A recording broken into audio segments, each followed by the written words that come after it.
Here's a continuation of problem number 7. We're asking about the intervals of the increasing and decreasing of the function. Here's our function. Let's go ahead and say, well, then y prime, well, let's change this to x squared minus 9 to the negative 1 half to the negative 1 power. So this is negative 1 x squared minus 9 to the negative 2 power multiplied by 2x, or negative 2x over x squared minus 9 squared. We can see here that this is going to equal 0 when x is equal to 0. Remember also that the function is undefined at negative 3 and positive 3. So that creates for us a number line. Here's negative 3, here's positive 3. And we can now ask, well, what's going on? Well, this function is always positive in the denominator, so only the numerator is controlling things. And when x is positive, it's negative, and when x is negative, the derivative is positive. So we have intervals of increasing behavior from negative infinity to 3, and then from negative 3 to 0, and we have decreasing behavior from 0 to 3, and then from 3 to infinity. And of course we're not including these points because the function isn't defined at those points. And because the only place where we have a critical value where the function is defined at 0, the only point where we have a local minimum is going to be at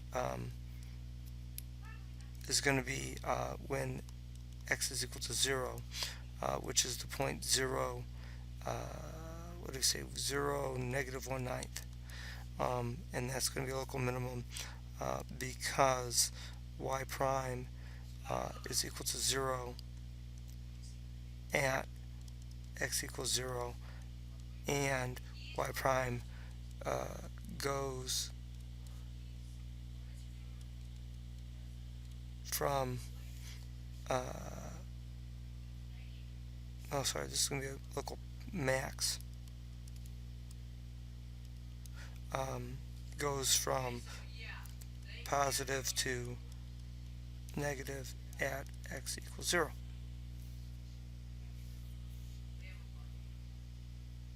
Part G, find where the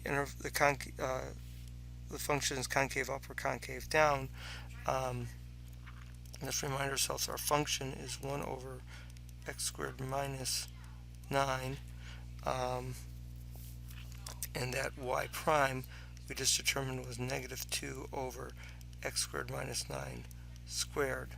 Double check that. Yep. Alright. So we'll take the derivative of this to look at the second derivative. That this is going to be the bottom times the derivative of the top minus the top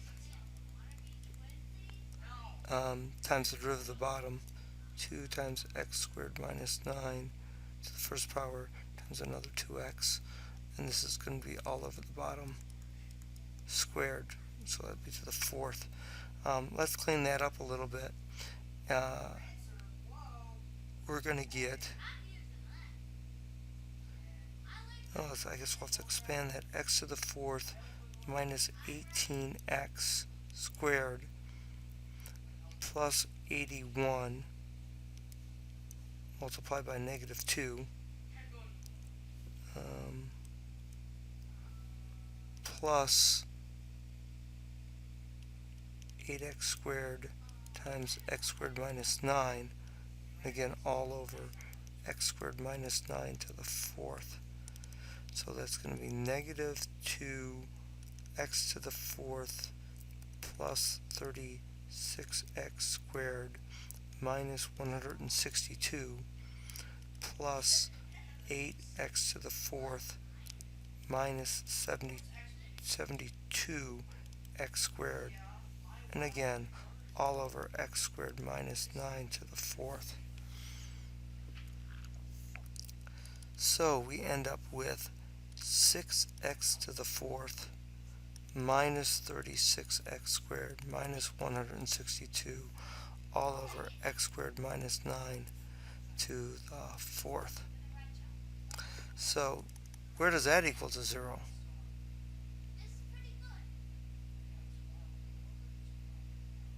Well, it looks to me like I can pull a 6 out of that top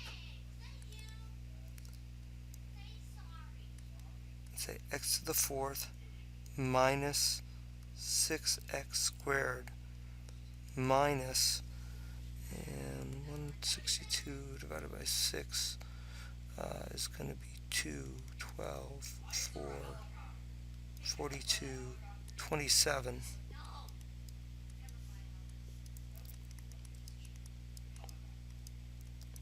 Okay, let's see if that factors at all. 6 times x squared. I need two numbers that multiply to get 27 but subtract to get 6. How about negative 9 and negative 3? Yep. Alright. And this is again still over x squared minus to the fourth. So this goes away and cancels with that.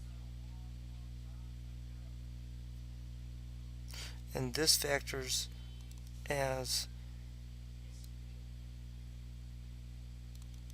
x minus square root of 3, x plus the square root of 3, all over x squared minus 9 to the third.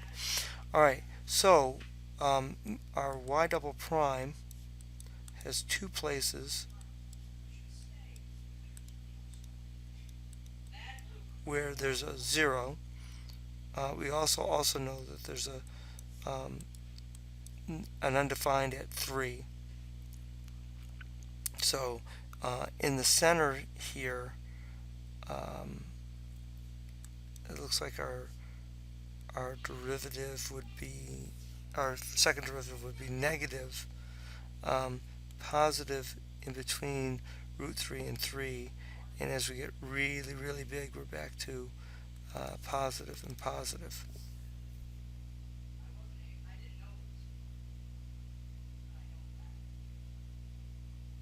Okay, and now it's asked us to put all those pieces together.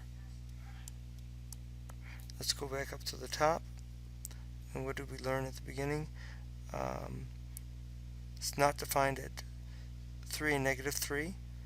There is no x-intercepts, but there's a y-intercept at negative 1/9, and that we have horizontal asymptotes.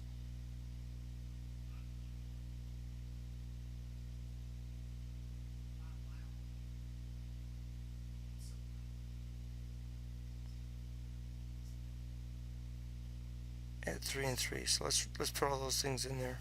So here is negative 3. Here is positive 3.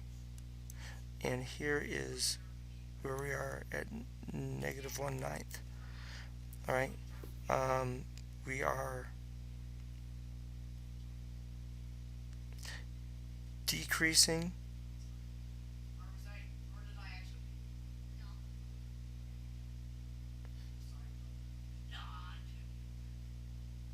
we are increasing and decreasing here, and we have asymptotic behavior, and then we are increasing and decreasing there. So it looks like we have some sort of like this going on here and that going on there.